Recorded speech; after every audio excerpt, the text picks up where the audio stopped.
ফুলকপি চাষ করে সারা ফেলে দিয়েছেন এক কৃষক। পরীক্ষামূলকভাবে চাষ শুরু করতেই মেলে সাফল্যের হদিশ। তারপর থেকে আর পিছনে ফিরে তাকাতে হয়নি।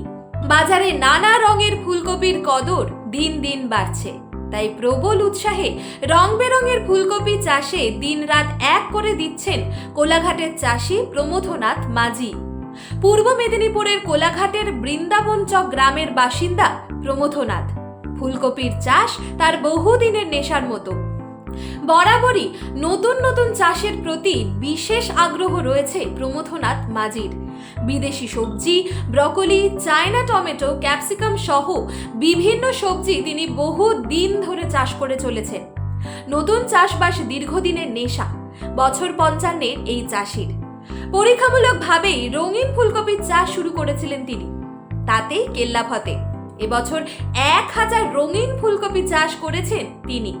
মূলত বেগুনি ও হলুদ রঙের ফুলকপি চাষ করেছেন তিনি। পরীক্ষামূলকভাবে এই চাষ করতে গিয়ে মেলে সাফল্য। তার হরেক রঙের ফুলকপির দারুণ কদর পড়ে গিয়েছে। এলাকার অন্য চাষিরাও তার এই চাষের প্রতি উৎসাহ দেখাতে শুরু করে দিয়েছে। ব্রকলি চাষ করতেছি 12-13 সাল থেকে, আর রঙিন এই 3 বছর করে। এই যে রঙিন ফুলকপি কেন এলেন এই চাষে? এলাম বলতে কিছু নতুনত্ব, এবং একে যেটা আমরা তৈরি করে দেখলাম, যেটা এর মধ্যে মানে বহু রকমের গুণ আছে আর কি, যেটা কালার হওয়ার ফলে প্রচুর এর আছে। মানুষ অনেকে জানেনি, এখন অনেকে জানছে, নতুন চাষও বাড়তিছে। এর গুণাগুণ নিশ্চিত। কী কী রঙের করছেন আপনি? আমরা এবছর ব্রকলি আছে সবুজ, আর কালার বেগুনি কালার, হলুদ কালার, এমনি ন্যাচারাল ফুলকপি আছে।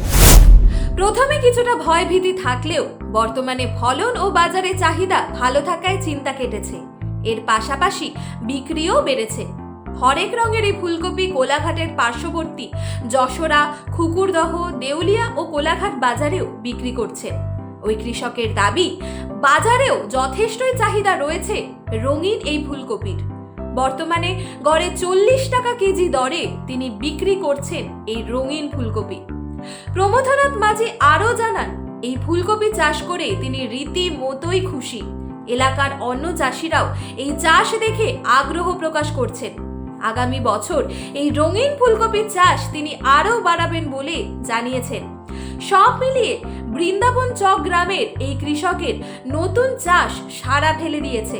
প্রমথ বাবু জানান, আগামী বছর এই চাষের পরিমাণ আরও তিনি বৃদ্ধি করবেন। পাশাপাশি এই রঙিন ফুলকপি দেখবার জন্য ভিড় জমিয়েছেন এলাকার সাধারণ মানুষ সহ স্থানীয় কৃষকেরাও। কোলাঘাট থেকে শেখ চিকুর রিপোর্ট, আরবেনাম নিউজ।